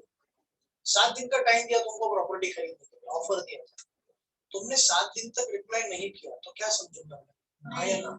नहीं ना? तो इफ आई अज्यूम यस, तो this is not an offer. पढ़ ले अंदर का पढ़ ले, समझ जाओ। हेडिंग विचित्र है। नहीं, मियर साइलेंस में भी ये एग्जांपल था, लेकिन ये कॉन्सेप्ट थोड़ा सा अलग है, लॉजिकल है, रिलेटेड है। पढ़ना पहले पूरा।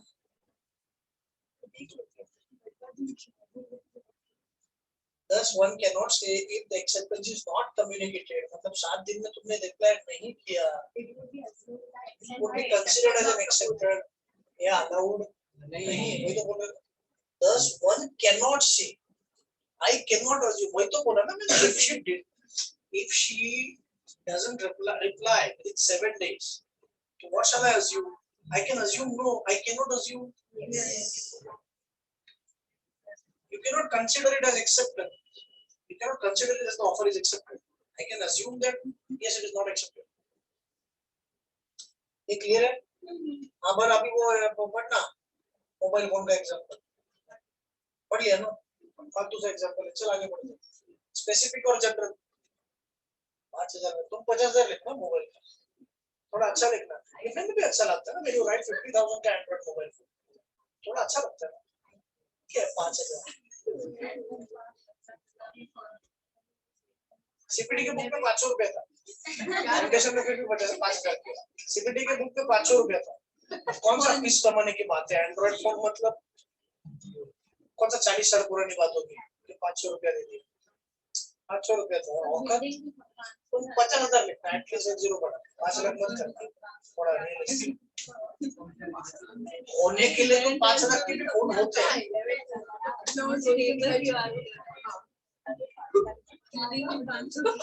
अमाउंट अच्छा लगता है ना लिखने के लिए, बड़ी अमाउंट होती है तो लिखने में थोड़ा अच्छा लगता है।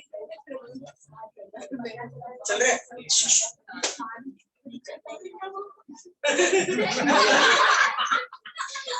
तो ऑफर में भी आइदर स्पेसिफिक और जनरल। नेक्स्ट, एक्सप्रेस और implied, it must B distinct. ये अभी ये बहुत हो गया है, कल के लेक्चर में ही करवाया था, वही है पूरा, लेकिन सबका दिया अनाउंसमेंट वगैरह। दिख रहा है? दिख रहा है क्या? सॉरी,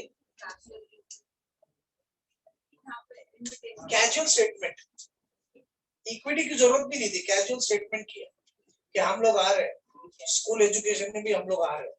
अब आ रहे हैं ना, स्टेटमेंट किया खाली ऐसे, तो सीधे से थोड़ी लोग ऑफर तो दिया स्टेटमेंट।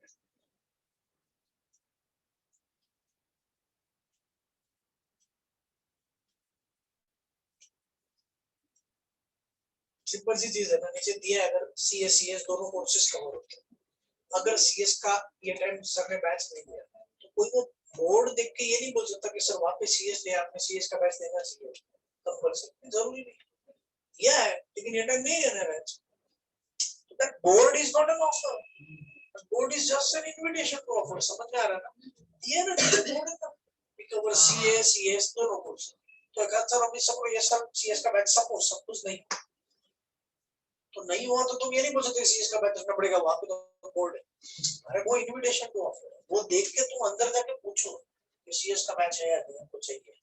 फॉर एग्जांपल बोल रहा हूँ, एडमिशन अगर नहीं है तो नहीं मिलेगा एडमिशन, भले उधर दिया तो भी वो ऑफर है ही नहीं ना। ऑफर तो तब होता है जब क्लियर स्टेटमेंट होता है। इनफैक्ट कैजुअल इक्विटी नहीं है रे, कैजुअल इंक्वायरी है। इक्विटी का कुछ सेंस ही नहीं बनता यहाँ पे वर्ड का, casual inquiry, it's not equity, it's casual inquiry. पक्का इक्विटी का कोई मीनिंग तो लगना चाहिए ना, कुछ होगा ही नहीं मीनिंग इसका। Casual inquiry, printing mistake.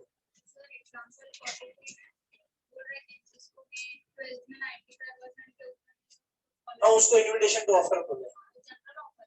नहीं, एक्चुअली ना देखा जाए तो इनविटेशन टू ऑफर भी कंफ्यूजन है, एक announcement to give scholarship to, हाँ नहीं, जनरल ऑफर नहीं माना जाएगा, माय मिस्टेक, क्योंकि कॉन्ट्रैक्ट एक्ट नहीं बोला है कि स्कॉलरशिप वगैरह ऐसा कुछ भी अनाउंसमेंट किया तो वो ऑफर नहीं माना जाएगा, इनविटेशन टू ऑफर है। लेकिन whoever finds my son with a clear consideration है तो वो ऑफर माना जाता है। कंफ्यूजन है यहाँ पे, बट आई कांट हेल्प, क्योंकि ये कॉन्ट्रैक्ट एक्ट से आया हुआ कंफ्यूजन है, इंस्टीट्यूट की भी गलती नहीं है, कॉन्ट्रैक्ट एक्ट नहीं है समझता है, इंस्टीट्यूट इज राइट। हां इधर अगर फिक्स्ड अमाउंट दिया होता तो ऑफर था, अब यहाँ पे वैसे भी सर्टन नहीं दिया है।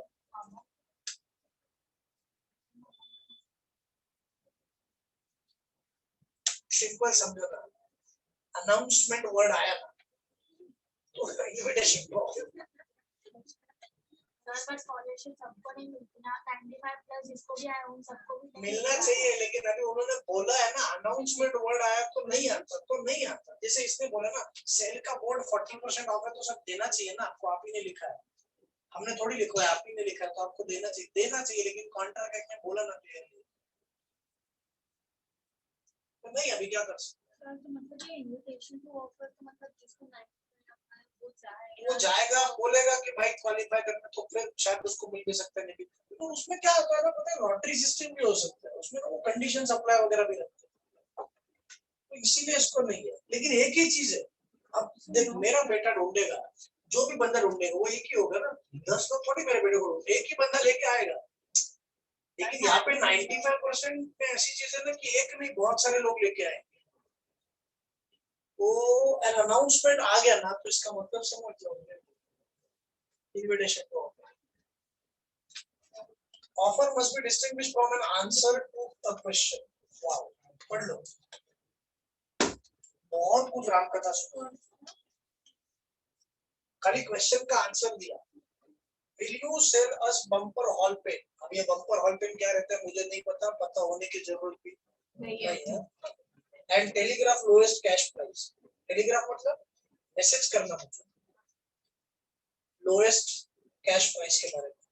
The defendants मिला कौन? Defendant पता है ना? Defendants replied through telegram that the lowest price for bumper hall pen is 90 euro. The plaintiff sent another telegram stating we 900. अरे वही चल रहा. Agreed to buy bumper hall pen at 900 euro. However, the defendant refused to sell the property. बोलो contract हुआ है नहीं हुआ है? नहीं हुआ है. खाली क्वेश्चन का आंसर दिया है. ये नहीं बोला है कि ऑफर दे रहा हूँ एक्सेप्ट कर रहा हूँ. समझ में आया क्या है? डिफेंडेंट रिप्लाई टू टेलीग्राम के लोएस्ट प्राइस 900 यूरो है. इसका मतलब ये नहीं है उसने ऑफर दिया है क्या? नहीं, उसने खाली क्वेश्चन का आंसर दिया. ये कितने का? ये 50 रुपए का. ये खाली क्वेश्चन का आंसर है. ऑफर उसके बाद में वापस मैं खरीदना चाहता हूँ. हाँ हाँ लेके जाओ 50. एक सेंटेंस. ये खाली इंक्वायरी किया उसका आंसर दिया. अब आंसर देने का मतलब ये नहीं है कि ऑफर एक्सेप्ट किया. समझ में आया? इसका आंसर सुनने के बाद जो तुम दोगे भले ये 2 सेकंड में हो. ये सारी चीजें 2-3 सेकंड में भी हो सकती है. कितने का दिया? 50. हाँ मुझे लेना है. हाँ लेके जाओ. अब इसको 2-3 सेकंड भी लगेंगे. That is not important. लेकिन क्वेश्चन का आंसर देना एक्सेप्टेंस नहीं हो सकता. ऑफर भी नहीं हो सकता. एक्सेप्टेंस बोलते हो नहीं. ये क्वेश्चन तो आंसर ऑफ अ क्वेश्चन है. उसको किधर बोलेंगे? कुछ भी नहीं बोल सकते. अब तुम जाते हो ना कभी ये कितने को दिया भैया? ऐसा ऐसा क्वेश्चन सबने कभी ना कभी पूछा होगा. तो आपने जो मेनू कार्ड का पूरा अच्छा तो similar to this example I'm asking I'm inquiring about the price of ये तुमने नहीं ना, सामने से हमने दिखाया. तुमने क्वेश्चन पूछा तो क्वेश्चन टू आंसर आएगा. इधर तो सामने से. बट लॉजिकली सारे एक ही कैटेगरी में आते हैं. 100% करेक्ट. इसीलिए तो एक ही कैटेगरी में सब पॉइंट्स दिए. सारी चीजें ऑफर में नहीं आती. ठीक है. लेकिन सब कैटेगरी अभी अलग कर दी है तो क्या बोल सकते हैं? करना पड़ेगा. अब ये प्रीवी काउंसिल क्या होता है? ये ब्रिटेन का court did not agree with the plaintiff on the ground that the white plaintiff had asked 2 questions. The defendant replied only to the second question. मतलब will you sell us bumper hall pen? उसका answer नहीं दिया. खाली कितने का price है lowest price वो बोला. तो दोनों क्वेश्चन का आंसर देता तो बात अलग थी. तो वो एक्सेप्टेंस होता ना. समझा क्या? नहीं समझा. will you sell us bumper hall pen? इसका जवाब में हाँ दे देता और लोएस्ट कैश प्राइस भी हाँ बोल देता. तो हो सकता था कि ऑफर है. इनफैक्ट तो भी एक्सेप्टेंस नहीं हो सकता. क्वेश्चन का आंसर है. समझ में आया? तुमने पूछा कि हॉल यार वो क्या है? हॉल पेन बेचोगे? मैंने बोल दिया. और दूसरा क्वेश्चन कि उसका लोएस्ट प्राइस बताओ. तो मैंने खाली दूसरे क्वेश्चन का आंसर पहले क्वेश्चन का दिया. अगर पहले क्वेश्चन का आंसर दिया होता तो वो क्या होता? तो वो ऑफर होता. तो फिर भी वो एक्सेप्टेंस नहीं होता. मैंने बताया ना दोनों क्वेश्चन का आंसर दे दिया कि मैं आपका क्या है हॉल यार है वो जो भी है हॉल पेन या हॉल पेन खरीदूंगा. फर्स्ट क्वेश्चन का आंसर. दूसरे क्वेश्चन का आंसर तुम्हारा लोएस्ट कैश प्राइस कितना है? लोएस्ट कैश प्राइस कितना पड़ेगा? बराबर. अब तुम ये सुन के बोलोगे ना कि अब मुझे खरीदना है.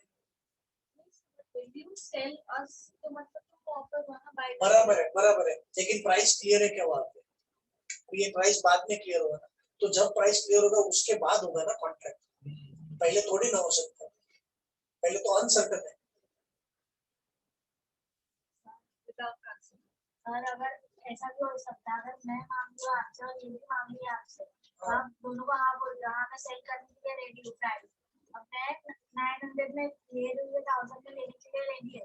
मतलब आपने मुझे भी हाँ बोला इसको भी हाँ बोला तो ऑफर किसका? जिसको पहले बोला उसको देना पड़ेगा. ऐसा तो हो सकता है। आज ही एक अच्छा, बहुत अच्छा क्वेश्चन है। आज ही सीए का ही बैच है, लेकिन उनके कुछ ज्यादा लेक्चर्स हुए, तो उनका थोड़ा आगे चल रहा है सिलेबस, थोड़ा आगे चल रहा है, इसलिए उनको मैं बोल रहा था यही टाइप में, क्या अगर मन में लालच जागा तो मैं इसको देने के लिए तैयार होगा। तो तुमको ऑफर दे दिया सपोज 500 रुपए का, अब ये 550 में वही चीज खरीदने के लिए तैयार है, तो मेरे मन में तो लालच जागेगा। तो मैं अगर सेकंड नहीं, फर्स्ट से ही वैलिड होगा, सेकंड से थोड़ी वैलिड। ऐसे तो बिल्डर चार एक ही फ्लैट 4 लोगों को बेचे, फ्रॉड है, होता है ऐसा।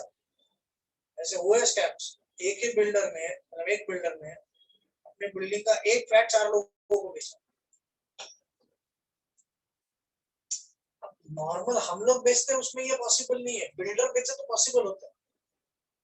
फर्स्ट है ना वो, बिल्डर बेच रहे मतलब पहली बार नया फ्लैट बेच रहे हैं ना बुकिंग में, तो बुकिंग का पैसा 4 लोगों से लेता है। 4 लोगों को बेचा मतलब पूरा अमाउंट नहीं, टोकन अमाउंट 4 लोगों से लिया और बोल दिया ये फ्लैट तुम्हारा, ये फ्लैट तुम्हारा, ये बुकिंग अमाउंट तो कुछ ना कुछ लेते हैं ना टोकन, और वो फ्लैट का है रे, 100-200 रुपया नहीं लेंगे। बुकिंग अमाउंट एक बड़ी अमाउंट होगी, एटलीस्ट सपोज फॉर एग्जांपल 50,000 लिया, स्पेशल ऑफर चल रहा है इसमें 50,000 लिया, अभी 50,000 बड़ी अमाउंट है ना, फ्लैट के कंपैरिजन में बहुत छोटी अमाउंट, 4 लोगों से लिया, गलत है। किसको देना पड़ेगा, तो कोर्ट डिसाइड, ऐसे केस में कोर्ट डिसाइड, पर अदरवाइज नॉर्मल केस में फर्स्ट जिसको दिया है वो है, अनफॉर्चुनेटली। चले आगे।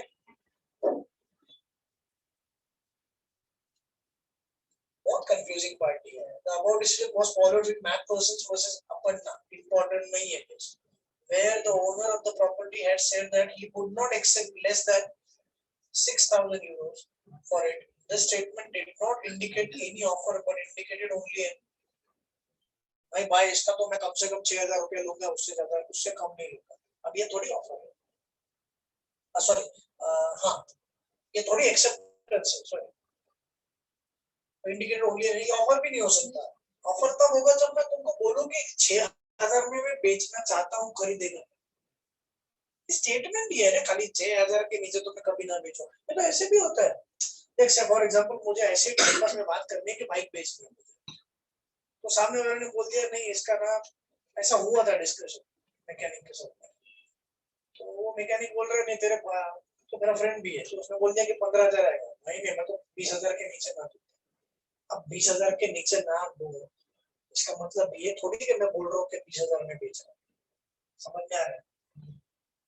अगर मैं किसी को बोलूं कि मुझे बाइक बेचनी है 20,000 में, तो ऑफर, ये तो ऐसे मैंने बोल दिया, अब इसको थोड़ी ऑफर बोलते हैं। फिर सामने वाला हाँ बोलेगा हाँ मैं खरीद रहा हूँ 20,000, ये 20,000, नहीं रे मैं तो ऑफर थोड़ी, तो बोला क्यों, ऐसा थोड़ी चलता है। अरे मैंने स्टेटमेंट किया, मैंने ऑफर दिया, तो इस स्टेटमेंट को सुन के जब तू बोलेगा ना वो ऑफर है।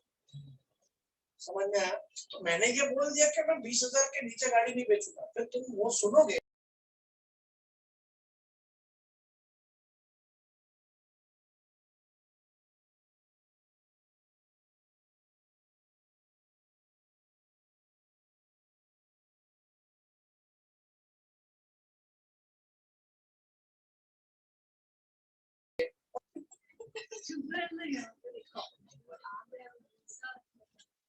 हाँ हाँ बोलिए, कितना वो भी स्पेसिफिक नहीं है, लेकिन 6,000 होता है, वो भी स्टेटमेंट क्लियर होनी चाहिए। मैं तो 30,000 लूंगा बाबा इसका, मैं तो 6,000 लूंगा बाबा इसका, अभी इसमें भी थोड़ी ऑफर है। तुमको पूछूंगा तो ऑफर है ना कि भाई तुमको खरीदना है तो 30,000 रुपए में बेचने के लिए तैयार, इसको ऑफर बोलते हैं, नहीं तो स्टेटमेंट बोलते हैं। देयर वाज नो इंटेंशन कि सामने वाला पर्सन एक्सेप्ट करे। अब मैं तो इनवाइट कर रहा हूँ कि इसको सुन के तो आए और ऑफर दे मुझे, तो ये क्या है, ये एक्चुअली इनविटेशन हुआ। Statement of price is not an offer, तो खाली प्राइस टैग दिया है, प्राइस लिस्ट दी है, कोटेशन वगैरह जिसमें प्राइस के लिस्ट के बारे में दिया, वो भी इनविटेशन को ऑफर ही माना जाता है। अब इसको एक ही कैटेगरी में डाले तो एक ही कैटेगरी हो सकती है, इनविटेशन टू ऑफर। ओके, खाली ये खत्म करते हैं फिर एक्सेप्टेंस टू नेक्स्ट लेक्चर।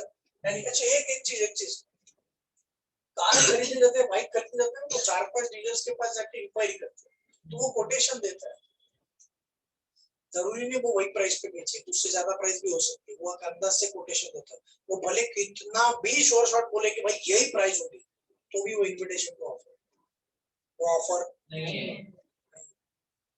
जाते हैं। मतलब तुम लोग कभी गए और नहीं पता, लेकिन अगर घर पे कार वगैरह खरीदने होंगे ना तो ऑब्वियसली जाके सीधा खरीद के लेके नहीं आएंगे, 4 जगह पे पूछेंगे गाड़ी खरीदनी है भाई, साबुन नहीं खरीदने जा रहे, इधर से भी मिला छोड़ रहा है 1 रुपए के लिए, कोई दूसरे दुकान पे जाए यहाँ से, अरे गाड़ी खरीदने 10 दुकान में जाओगे, घूमोगे, कोटेशंस निकालोगे, जो सस्ते, गाड़ी तो वही रहेगी ना, कोई भी दुकान से खरीद, तो जो सस्ते में दे रहा है उससे खरीदेंगे ऑब्वियसली, बराबर है ना। तो जो बंदा कोटेशन देगा जरूरी नहीं है वो ऑफर हो, वो इन्विटेशन टू ऑफर है। उसको देख के 2 दिन के बाद या सपोज आधे घंटे के बाद तुम गए और बोला मुझे गाड़ी चाहिए, यही प्राइस है क्या, वो प्राइस चेंज कर सकते हैं, तुम कुछ नहीं बोल सकते। तुमने बोला था कि 6,80,000, तो मेरे पास 6,80,000, अभी तुम बोल रहे हो 7,05,000, सर थोड़ा फ्लक्चुएट होता है, और जो बोला था तो वो कोटेशन दिया था वो चेंज हो सकता है। There was no intention to give you an offer है। जब तुम उसको मिलते हो ना तो वो ऑफर नहीं देता, वो सिर्फ बात करता है कि सर ये प्राइस है, इसके आसपास होगी, इनफैक्ट वो बोलता ही है कि इसके आसपास होगी, लेकिन वो कितना भी गारंटेड वे में बोले उसको अथॉरिटी नहीं है बेचने का, वो खाली कोटेशन है। Okay next, invitation to make an offer to do business. In case of an invitation to make an offer, person making the invitation does not make an offer, rather invites the other party to make an offer. वही है ना, advertisement check करें, advertisement for sale of goods by auction is an invitation to the offer। खाली invite कर ले कि आओ और ऑक्शन में पार्टिसिपेट करो। मैं तो बोल रहा हूँ वो तो, ये तो पहले की बात है, इसके बाद में अक्षय कुमार जो डिस्क्रिप्शन दे रहा है वो भी इन्विटेशन टू ऑफर है, तो उसके बाद तुम ऑफर देना स्टार्ट करोगे 5,000, 10,000, 10,000, ऐसा सब तो ऑफर्स होगा, जो हाईएस्ट बिडर है उसको लेकर तो एक्सेप्ट करो। When goods are sold through auction, auctioneer मतलब वही अक्षय कुमार है, भी रहेगा ऑक्शनर अक्षय कुमार है, चल छोड़, और does not contract with anyone who attend the sale. The auction is only an advertisement to sell, but the items are not put for sale. Two persons who have come to the auction may have the intention to purchase instead, क्योंकि वो bidding करेंगे ना, फिर बाद में होगा। Similarly, distance was not given in carriage. Similarly, red herring prospectus. अब ये red herring क्या होता है? ये इंटर में पता चलेगा। Prospectus पता है? तो prospectus का एक टाइप होता है red herring prospectus। समझ में आया? अब तुम रेड हेरिंग को फिलहाल इग्नोर करो, क्या लिख रहा है? Prospectus by a company is only an invitation to the public. समझ में आया? तो पेपर में इसको चाहिए तो सेपरेटली लिख सकते हो, या इनविटेशन को ऑफर में भी ऐड कर सकते हो। ओके, बस वही है इनविटेशन टू ऑफर वापस दिया। डिस्प्ले ऑफ गुड्स पेज 1.17 पे, इतना सब नहीं पढ़ने का डिटेल में, खाली रीड कर लो ताकि केस स्टडीज में काम है। 1 2 3 4 5 क्वेश्चन